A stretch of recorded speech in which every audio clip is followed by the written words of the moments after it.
¿Eh? Muy bien. Bienvenida.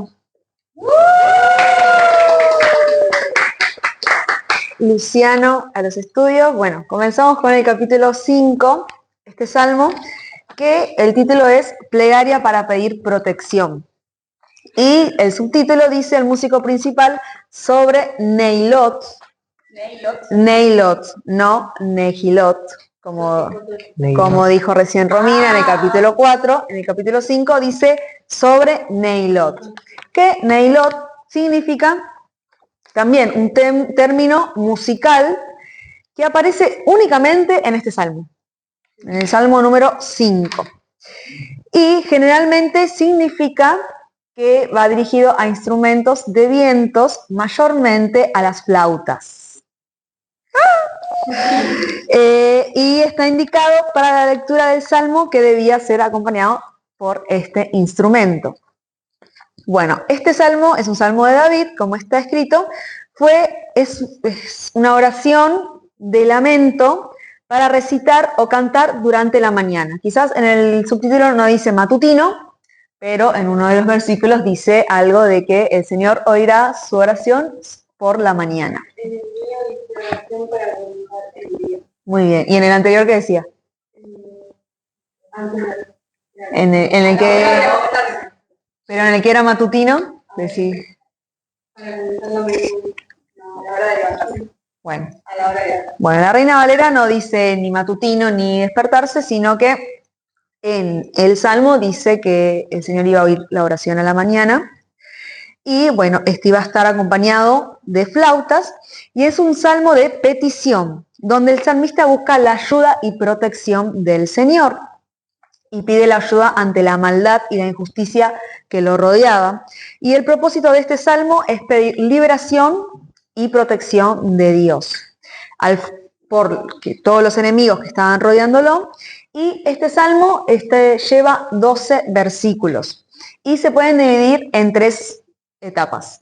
Puede estar dividido como petición inicial de los versículos 1 al 3, de los versículos 4 al 9, una descripción de los enemigos, y los versículos 10 al 12 dice la confianza al Señor. Y bueno, comienza este salmo diciendo: escucha, oh Jehová, mis palabras, considera mi gemir y que esté atento a la voz de mi clamor. Y David comienza este salmo invocando al Señor para pedirle que lo escuche sus ruegos y usa, por ejemplo, como estas 3 referencias, como que el Señor atienda, que el Señor tome en cuenta y que el Señor escuche sus súplicas. Y hace énfasis como en un cierto sentido a una urgencia, como diciendo, pidiendo la atención al Señor, que tome en cuenta sus palabras, que escuche sus súplicas.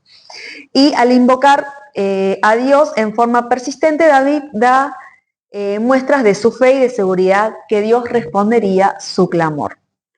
Clamó a Dios llamándolo Rey mío y Dios mío, como dando seguridad y convicción de lo que el Señor es. David tenía una relación personal con Dios y conocía su poder y su amor, y que por esa razón confiaba plenamente en él. Temprano en la mañana, al comenzar el día, David iba delante del Señor y oraba. Por eso está escrito de que el Señor iba a escuchar su oración. En el versículo 3 dice: oh Jehová, de mañana oirás mi voz, de mañana me presentaré delante de ti. Por eso es como una oración matutina, aunque no lo diga. Y también no solamente oraba al Señor, sino que se quedaba esperando su respuesta para que el Señor escuche y lo que Él le iba a decir. Tenía la esperanza firme de que Dios lo iba a oír y que Dios le iba a responder, que Dios no lo iba a defraudar. También luego en estos versículos del 4 al 9, como dijimos recién, era la descripción de sus enemigos y diciendo que Dios aborrece la maldad. David describe a las personas a las que Dios no se complace. Aquellos que son malvados, que son altivos, que son malhechores, mentirosos, tramposos, asesinos, toda esa descripción que hace David, y dice que no hay lugar en la presencia de Dios para ellos, porque el Señor aborrece el pecado. Dios es santo, Dios es justo y no se complace con ningún pecado de los que les dije. También sabemos que Dios da oportunidad para el arrepentimiento, porque es el amor y la misericordia que también resalta David, el salmista, en este salmo y seguramente en los que vendrán, porque dice: mas yo, por la abundancia de tu misericordia, entraré en tu casa. Este mas yo también puede dar referencia de que él también estuvo en un pecado, pero por la abundancia de su misericordia, él sí podía entrar en su casa y podía pedir. Admite que si no fuera por su misericordia, o sea, que si fuera por él, no podría hacerlo, no merece presentarse delante del Señor, sino que gracias al amor, a su misericordia, podía tener acceso. Y dice: guíame, oh Jehová, en tu justicia, a causa de mis enemigos, endereza delante de mí mi camino. También para, como en contexto, como un datito, que en estos tiempos seguía estando ese tabernáculo, hace mucho que no lo nombramos, que solamente podían entrar ¿quiénes? Muy bien, siento que volvimos al Pentateuco. Solamente podían entrar los sacerdotes, pero sí se podía orar como inclinándose hacia el templo. O sea, en estas oraciones que hace David, no es que David estaba en el templo, sino que oraba inclinándose hacia donde estaba. David sabía que necesitaba el consejo de Dios y anhelaba andar en la justicia del Señor. Necesitaba siempre la ayuda de Dios para permanecer firme en la senda correcta, en la senda de justicia, en la senda que agrada al Señor. Luego, en los versículos de 9 al 10, como dijimos, David pide el castigo de los malos. Y dice también este versículo que está también en el Nuevo Testamento, en Romanos, que dice: sepulcro abierto es su garganta, con su lengua hablan lisonjas. Eso está escrito en Romanos 3, verso 13, que el apóstol Pablo hace también, lo escribe tal cual está escrito en este salmo. Y dice que esta parte del salmo pertenece, es como uno de los salmos conocidos como los salmos imprecatorios. ¿Qué es imprecar? Imprecar es expresar deseos para que al otro le vaya mal. Esos deseos para que algo malo le pase. Entonces, significa esta expresión de deseos que al otro le vaya mal o que sufra. El salmista impreca o expresa estas palabras con el deseo de que sus enemigos sean castigados y reciban todo lo que se merecen.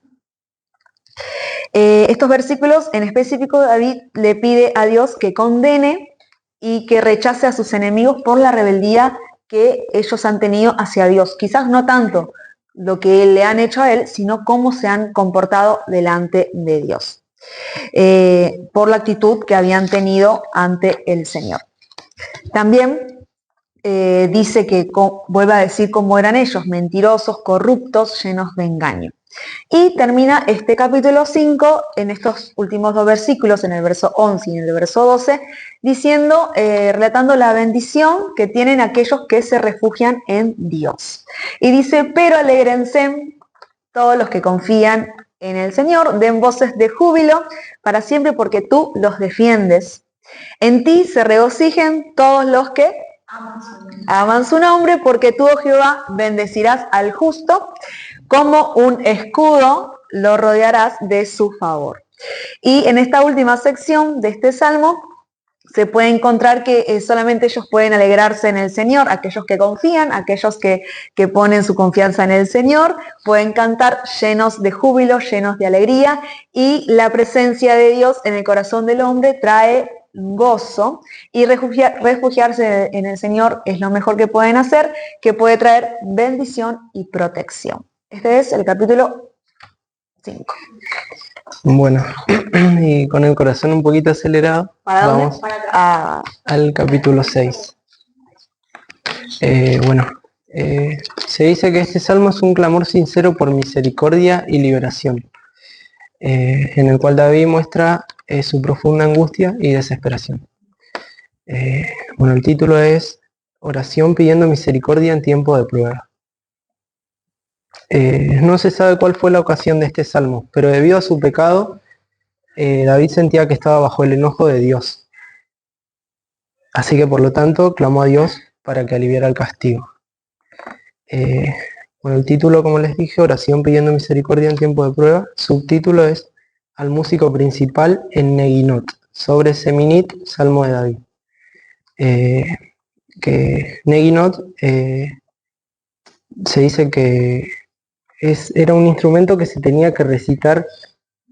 O sea, que era un salmo que se tenía que recitar con un instrumento Llamado arpa de 8 cuerdas. Que se dice que dice que se podía tocar el arpa en la nota más alta o más baja, pero en la octava no. cuerda. O sea, que dice en Neginot, que quiere decir un instrumento de cuerda, mayormente el arpa. Y cuando dice sobre Seminit, le da esa aclaración de que se tenía que hacer en la octava cuerda. Seminit es la octava cuerda. Claro, esa indicación. Bueno, del versículo 1 al 7 podemos ver en el estado en el que David se encontraba, que dice, bueno, en los versículos que David estaba enfermo, estaba turbado, se preguntaba hasta cuándo, le preguntaba a Dios hasta cuándo. Le pedía a Dios que libere su alma, que le pedía salvación por su misericordia también. Se dice que David todas las noches inundaba su cama con lágrimas, de tanto llorar. Dice que sus ojos estaban gastados de tanto sufrir, que se han envejecido a causa de todos sus angustiadores. Bueno, y del versículo 8 al 10 dice, apartados de mí todos los hacedores de iniquidad, que eso lo dijo Jesús en San Mateo, capítulo 7 y el versículo 23. Dice en el versículo 9, Jehová ha oído mi ruego, ha recibido Jehová mi oración, se avergonzarán y se turbarán mucho todos mis enemigos, se volverán y serán avergonzados de repente. Bueno, y eso fue el Salmo capítulo 6. Como que del versículo 1 al 7, David declaraba cómo él estaba. Que dijimos estaba turbado, triste, enfermo, que lloraba todas las noches, inundaba, y termina este salmo del capítulo 8 al 10 diciendo a David que Jehová ha oído su oración y que sus enemigos serían avergonzados. Y así termina el capítulo 6 de Salmos.